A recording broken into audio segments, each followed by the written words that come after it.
दोस्तों, जब भी हम भारत की बात करते हैं, भारतीय सभ्यता और संस्कृति की बात करते हैं, तो नदियों का जिक्र अपने आप आ जाता है। ये नदियाँ सिर्फ पानी की धाराएं नहीं हैं, बल्कि हमारी सभ्यता की आधारशिला रही हैं।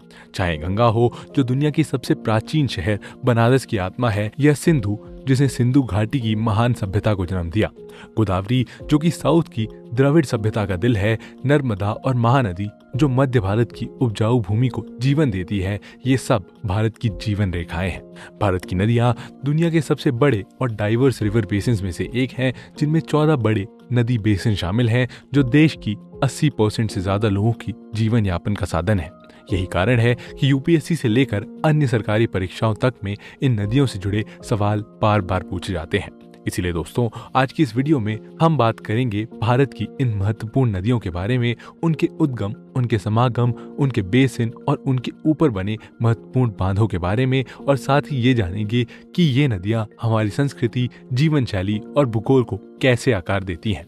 अगर आप भी अपने देश की नदियों के बारे में कुछ नया और रोचक जानना चाहते हैं, तो इस वीडियो को अंत तक जरूर देखें दोस्तों। और दोस्तों, इस वीडियो को शुरू करने से पहले मैं आपको बता दूं कि इंडिया का पूरा रिवर सिस्टम मेनली 2 हिस्सों में डिवाइडेड है, जहां एक तरफ हिमालयन रिवर सिस्टम है और दूसरी तरफ है पेनिनसुलर रिवर सिस्टम। हिमालय नदियां जैसे गंगा, सिंधु और ब्रह्मपुत्र हिमालय की ऊंचाइयों से निकलती हैं, और ये नदियां बहुत बड़ी होती हैं और साथ ही बहुत तेज बहती हैं, क्योंकि यहाँ से पानी बहुत तेजी से नीचे आ रहा होता है। इनका पानी ठंडा और साफ होता है और ये नदियां गहरी घाटियों में बसती हैं। दूसरी ओर प्रायद्वीपीय या पेनिनसुलर नदियां जैसे कृष्णा, गोदावरी, महानदी, नर्मदा और कावेरी भारत के अंदरूनी हिस्से से निकलती हैं, और ये नदियां धीरे धीरे बहती हैं, क्योंकि इनका पानी ऊंचाई से नहीं गिरता।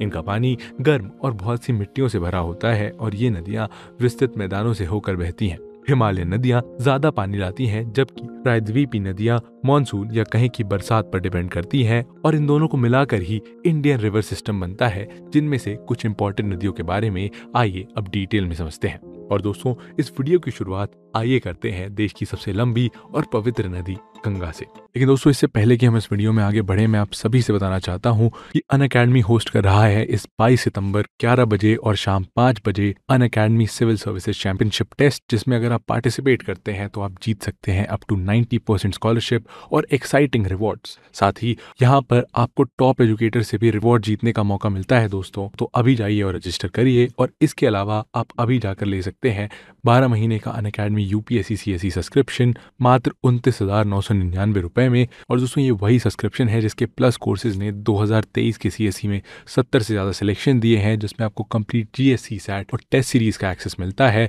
और जिसमें आपको अनलिमिटेड एक्सेस मिलता है सभी बैचेस का। तो अभी जाइए और इस सब्सक्रिप्शन को लीजिए, और चलिए अब वीडियो में आगे बढ़ते हैं।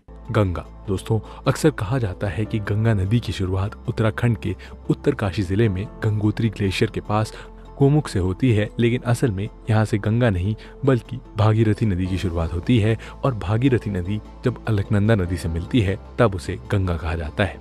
अलकनंदा नदी की शुरुआत बद्रीनाथ मंदिर के ऊपर पहाड़ों में सतोपंथ ग्लेशियर और भगीरथ खरक ग्लेशियर से होती है, और जब ये नदी आगे बढ़ती है तो विष्णु प्रयाग में धौली गंगा, नंद प्रयाग में नंदाकिनी, कर्ण प्रयाग में पिंडर गंगा और रुद्र प्रयाग में मंदाकिनी से मिलती है।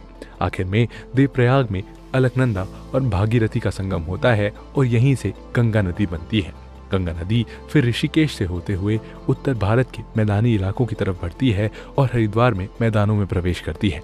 हरिद्वार को गंगा की वजह से एक पवित्र शहर माना जाता है दोस्तों, और यहाँ से गंगा का पानी बैराज बनाकर नहरों के जरिए पश्चिमी उत्तर प्रदेश के खेतों की सिंचाई के लिए भेजा जाता है। उत्तराखंड से निकलने के बाद गंगा उत्तर प्रदेश के बिजनौर जिले के पास प्रवेश करती है, और उत्तर प्रदेश में आते ही यह नदी दक्षिण पूर्व दिशा में बहना शुरू करती है। दोस्तों, यहाँ 1 मिनट रुककर ये समझना जरूरी है कि लेफ्ट बैंक ट्रिब्यूटरीज या राइट बैंक ट्रिब्यूटरीज क्या होती हैं।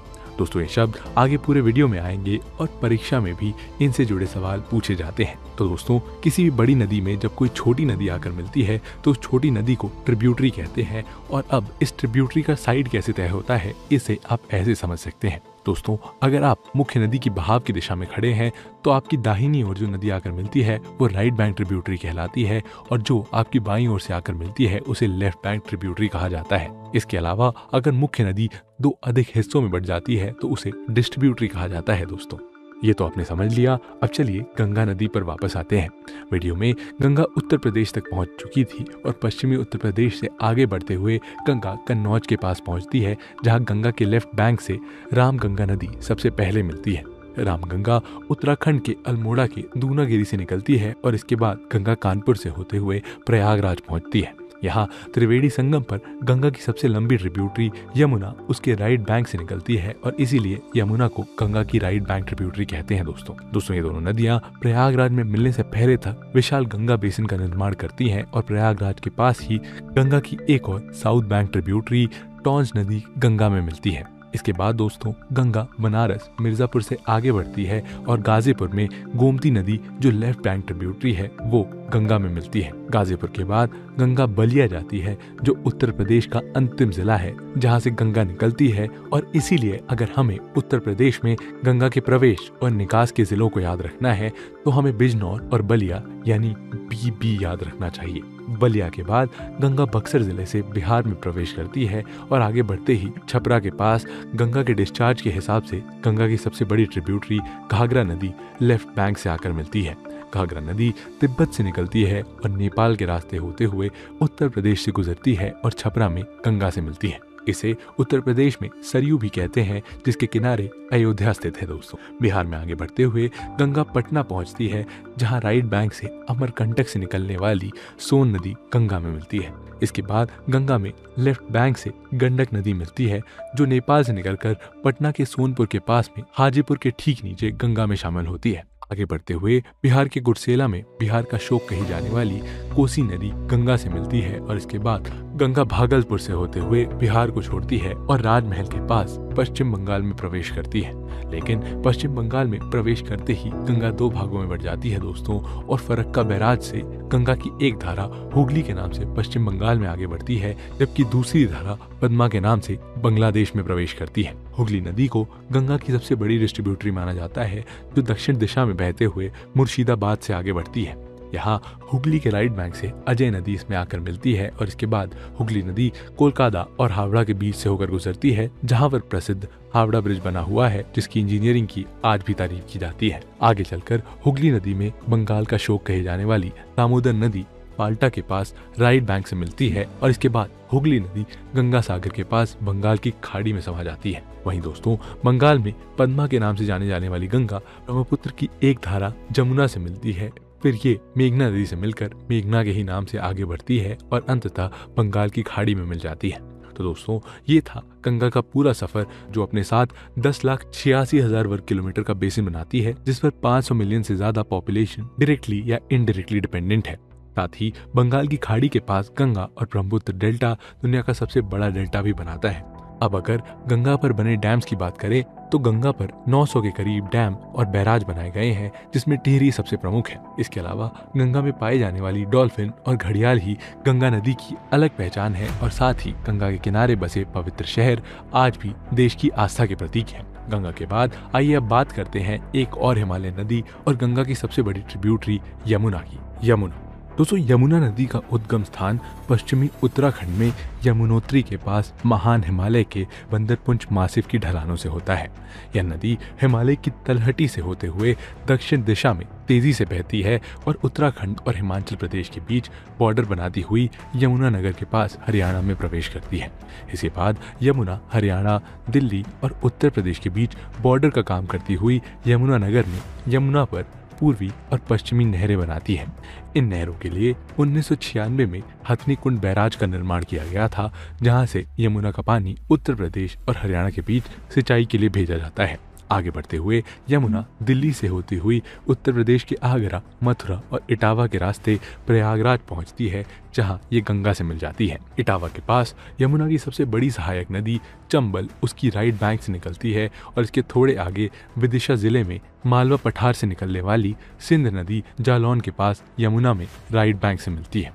इसके बाद हमीरपुर में विंध्य पर्वतों से निकलने वाली बेतवा नदी झांसी से होती हुई यमुना में आकर मिलती है। इस तरह यमुना 1376 किलोमीटर की यात्रा पूरी करने के बाद प्रयागराज में गंगा से मिलती है और यहाँ पर यमुना का सफर समाप्त हो जाता है। दोस्तों, यमुना दरअसल गंगा बेसिन का ही हिस्सा है। और अब गंगा और यमुना के बारे में जानने के बाद आइए बात करते हैं ट्रांस हिमालयन नदियों की, जिनमें सबसे पहला नाम है सिंधु नदी का, इंडस रिवर। दोस्तों, सिंधु वही नदी है जिसके किनारे ग्रेट इंडस वैली सिविलाइजेशन बसा हुआ था और जिस नदी के नाम पर हमारे देश का नाम हिंद पड़ा। एशिया और भारतीय उपमहाद्वीप की सबसे लंबी नदियों में शुमार सिंधु नदी संसार की सबसे प्राचीनतम नदियों में से एक है।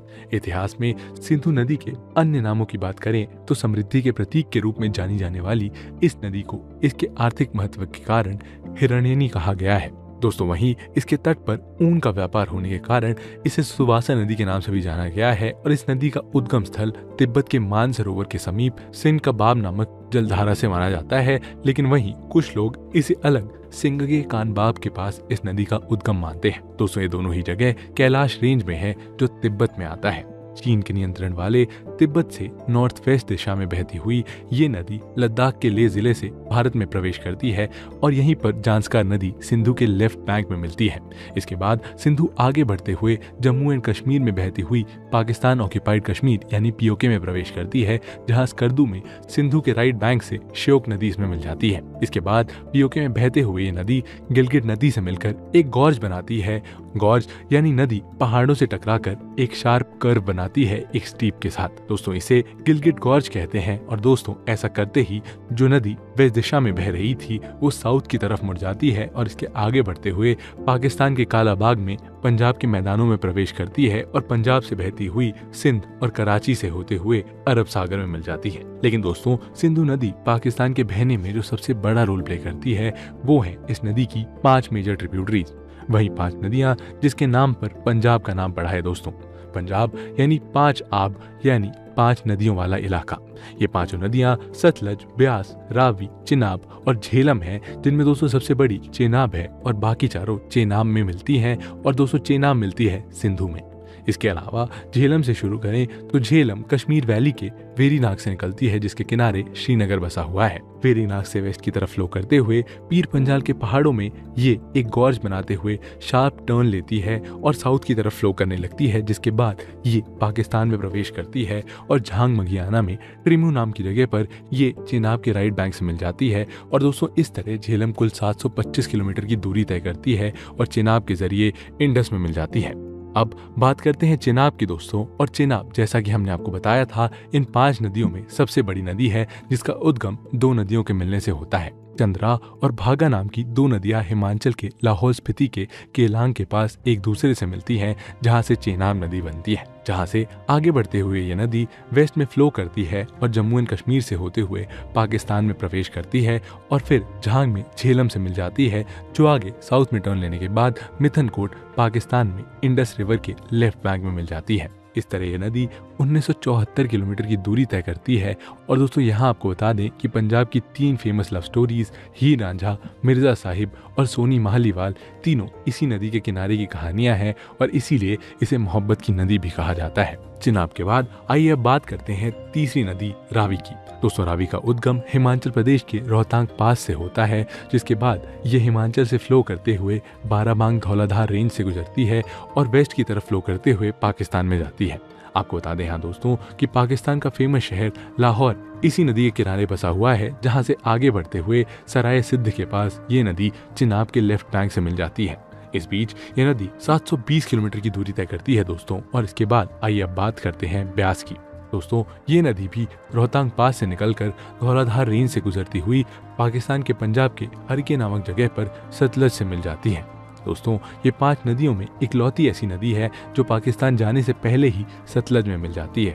और आइए अब बात करते हैं दोस्तों सतलज की। दोस्तों, सतलज का उद्गम भारत में नहीं बल्कि तिब्बत के कैलाश मानसरोवर से होता है, जहां से होते हुए ये शिपकीला पास से भारत में प्रवेश करती है और फिर पाकिस्तान में बहते हुए ये नदी मितनकोट से कुछ किलोमीटर पहले ही चेनाब से मिल जाती है। और इस तरह दोस्तों ये नदी मितनकोट पाकिस्तान में सिंधु नदी का हिस्सा बन जाती है। दोस्तों, सतलज नदी इसलिए भी खास है क्योंकि ये वही नदी है दोस्तों जिस पर भाखड़ा नंगल डैम बना हुआ है। और क्योंकि सिंधु नदी पाकिस्तान और भारत दोनों में बहती है, इसीलिए दोस्तों इस नदी और इसकी ट्रिब्यूटरी के पानी को लेकर भी दोनों देशों में एक बंटवारा चलता है।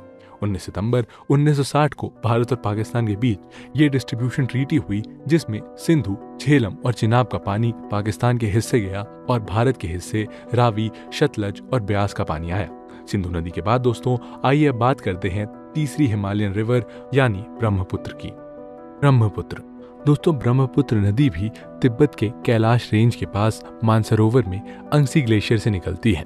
ये मानसरोवर से निकलने वाली तीसरी बड़ी नदी है दोस्तों, क्योंकि पहली है सिंधु और दूसरी है सतलज। लेकिन ब्रह्मपुत्र सिंधु और सतलज की तरह वेस्ट की बजाय ईस्ट दिशा में बहती है और तिब्बत में इस नदी को सांगपो नदी के नाम से जाना जाता है।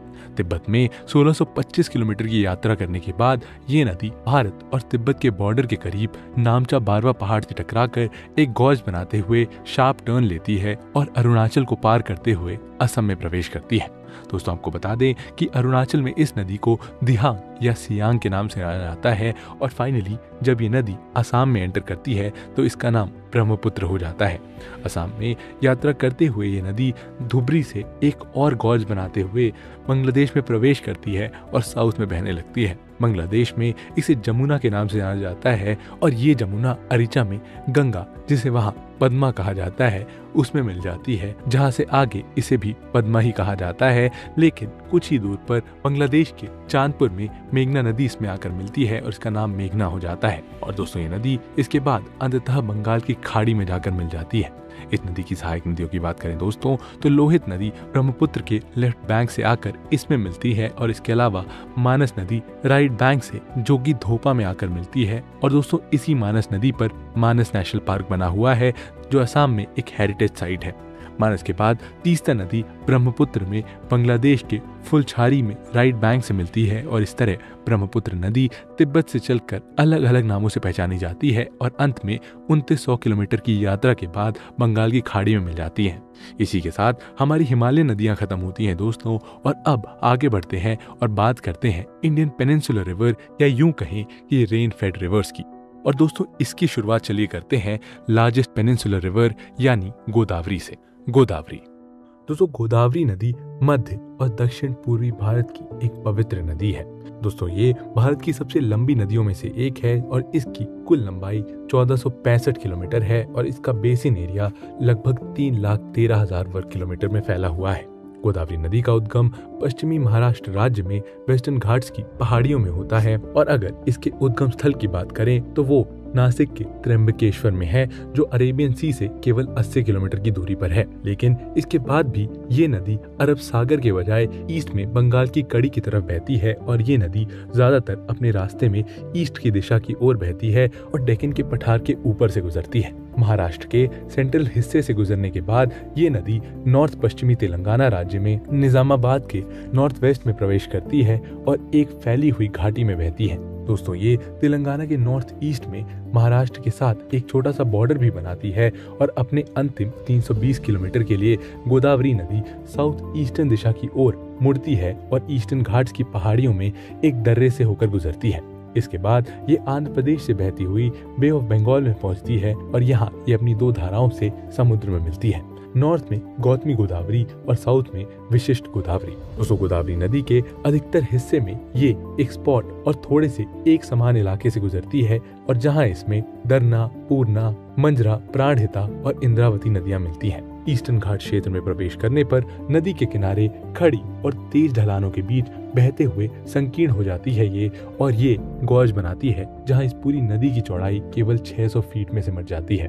ईस्टर्न घाट्स को पार करने के बाद नदी फिर से चौड़ी हो जाती है जहां वो निचले मैदानों से गुजरती है और फिर बंगाल की खाड़ी में मिल जाती है। आंध्र प्रदेश के राजामुंद्री शहर के ठीक नीचे नदी पर 19वीं सदी में British engineer sir Arthur Thomas cotton द्वारा एक बांध बनाया गया था जो गोदावरी की पहली बड़ी सिंचाई परियोजना थी और भारत की स्वतंत्रता के बाद कुछ नए प्रोजेक्ट्स पर भी यहाँ काम किया गया जो सिंचाई और हाइड्रो इलेक्ट्रिक पावर को ध्यान में रखकर बनाए गए, जिनमें पश्चिम मध्य महाराष्ट्र में जयकवाड़ी डैम भी शामिल है। गोदावरी नदी के ऊपरी हिस्से में सर्दियों और वसंत ऋतु में सूखापन होता है जिसमें ये सिंचाई के लिए लगभग अनुपयोगी हो जाती है। हालांकि इसके मुहाने पर एक navigable irrigation canal system develop किया गया है जो इसके डेल्टा को साउथ वेस्ट में कृष्णा नदी के डेल्टा से जोड़ता है और जिससे ये क्षेत्र भारत के सबसे समुद्र धान उगाने वाले क्षेत्रों में से एक बन जाता है।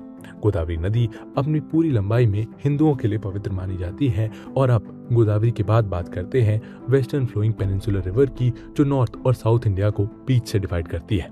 जी हाँ दोस्तों, हम बात कर रहे हैं नर्मदा की। नर्मदा दोस्तों, नर्मदा नदी मध्य भारत की एक महत्वपूर्ण नदी है जो हमेशा से अरब सागर और गंगा नदी घाटी के बीच एक इम्पोर्टेंट रूट रही है। नर्मदा नदी का उद्गम मध्य प्रदेश राज्य के पूर्वी भाग में स्थित मैकाल पहाड़ियों में होता है, जो छत्तीसगढ़ और मध्य प्रदेश के बॉर्डर के पास अमरकंटक से निकलती है। ये नदी लगभग 3500 फीट की ऊंचाई से निकलती है और सबसे पहले ये मंडला के पास पहाड़ियों के बीच से होते हुए टेढ़े मेढ़े रास्तों पर बहती है और फिर नॉर्थ वेस्ट की ओर मुड़ती है और जबलपुर शहर के पास से गुजरती है। वहां से साउथ वेस्ट की ओर मुड़ती है ये नदी और फिर ये विंध्य और सतपुड़ा पहाड़ियों के बीच मार्बल रॉक गॉर्ज में प्रवेश करती है और इसके बाद ये नदी और वेस्ट की ओर बहते हुए मध्य प्रदेश से गुजरती है और गुजरात राज्य में प्रवेश करती है। और नर्मदा नदी भरूच के पास खंबात की खाड़ी में 21 किलोमीटर चौड़े मुहाने से समुद्र में मिलती है। इस बीच इस नदी के लेफ्ट बैंक से बर्नर शेर, शक्कर, दूधी, तवा और गंजल जैसी नदियां मिलती हैं और वहीं हिरन, तेंदोरी, बरना, कोलर और मन जैसी नदियां इसके राइट बैंक से मिलती हैं और इसकी ये ट्रिब्यूटरी कभी कभी पहाड़ियों के बीच की घाटियों में बाढ़ का कारण बनती है। नर्मदा नदी सतपुड़ा पहाड़ियों की नॉर्थ की ढलानों से होकर बहती है और अपने 1300 किलोमीटर लंबे रास्ते में होशंगाबाद के मैदान, धार का ऊंचा इलाका, माहिष्मती के मैदान और मंडाता और मुरकट्टा की घाटियों से गुजरती है। इस नदी में कई झरने हैं जिनमें जबलपुर के साउथ वेस्ट में स्थित धुआंधार झरना प्रमुख है। अगर इस नदी की डैम की बात करें तो नर्मदा पर कई महत्वपूर्ण बांध बनाए गए हैं दोस्तों, और गुजरात में स्थित सरदार सरोवर बांध भी नर्मदा नदी पर ही बना हुआ है जो जल आपूर्ति, सिंचाई और बिजली उत्पादन के लिए बहुत महत्वपूर्ण है। मध्य प्रदेश के जबलपुर जिले में बना बरगी बांध, जिसे रानी अवंतीबाई सागर बांध के नाम से भी जाना जाता है, वो एक और प्रमुख बांध है। इस पर बरगी डाइवर्शन प्रोजेक्ट और रानी अवंतीबाई लोधी सागर प्रोजेक्ट जैसी सिंचाई परियोजनाएं भी विकसित की गई हैं। और मध्य प्रदेश में बना इंदिरा बांध एक मल्टीपर्पज प्रोजेक्ट है और इस तरह से नर्मदा वेस्ट में फ्लो करने वाली इंडिया की सबसे बड़ी प्रायद्वीपीय नदी बन जाती है। नर्मदा के बाद आइए अब एक और वेस्ट फ्लोइंग नदी की बात करते हैं जिसका नाम है तापी। तापी रिवर। दोस्तों, तापी नदी मध्य भारत की एक नदी है जो मध्य प्रदेश राज्य के दक्षिणी मध्य भाग में स्थित गवीलगढ़ की पहाड़ियों से निकलती है और ये नदी वेस्टर्न दिशा में सतपुड़ा पर्वत श्रृंखला के दो पहाड़ियों के बीच से बहती है। महाराष्ट्र राज्य के जलगांव पठार क्षेत्र और गुजरात राज्य के सूरत के मैदान से होकर ये खंबात की खाड़ी में मिलती है और इसकी कुल लंबाई 700 किलोमीटर है, जो अपने साथ लगभग 65,300 वर्ग किलोमीटर का रिवर बेसिन बनाती है। इस नदी के 51 किलोमीटर के हिस्से में समुद्र की लहरों का प्रभाव देखने को मिलता है। इस नदी के एक मुहाने पर लैसवेली होल पोर्ट है जो एंग्लो पोर्चुगीज कॉलोनियल हिस्ट्री में एक फेमस पोर्ट हुआ करता था दोस्तों, लेकिन अब इस इलाके में सिल्ट भर जाने की वजह से ये पोर्ट निर्जन हो गया है। तापी नदी अपने नॉर्थ में बहने वाली नर्मदा के पैरेलल बहती है, जिससे इसे सतपुड़ा पर्वत श्रृंखला का मुख्य भाग अलग करता है। तापी नदी की 3 प्रमुख सहायक नदियां पूर्णा, गिरना और पांझरा लेफ्ट बैंक से तापी में महाराष्ट्र में मिलती हैं। और अब तापी के बाद चलिए बात करते हैं महानदी की। दोस्तों, महानदी मध्य और पूर्वी भारत की एक महत्वपूर्ण नदी है जिसकी यात्रा छत्तीसगढ़ राज्य के रायपुर के समीप धमतरी जिले में स्थित सेहवा नाम के पहाड़ से शुरू होती है। वहां से ये नदी रायपुर शहर से होते हुए 100 किलोमीटर तक नॉर्थ में बहती है, जिसके बाद शिवरी नारायण में महानदी की सबसे बड़ी ट्रिब्यूटरी शेवनाथ नदी से मिलने से ये नदी अपनी दिशा बदलती है और ईस्ट की तरफ फ्लो करना शुरू कर देती है और तभी जांजगीर चंपा डिस्ट्रिक्ट में हसदेव नदी महानदी में मिल जाती है, जिसके बाद ये नदी उड़ीसा की तरफ बहती है और छत्तीसगढ़ में महानदी सबसे बड़ा बेसिन बनाती है जिसका 54% से ज्यादा एरिया एग्रीकल्चर लैंड है। और उड़ीसा में एंटर करने के बाद उड़ीसा के संबलपुर में इस नदी पर 26 किलोमीटर लंबा हीराकुड डैम मौजूद है जो भारत का सबसे बड़ा डैम है।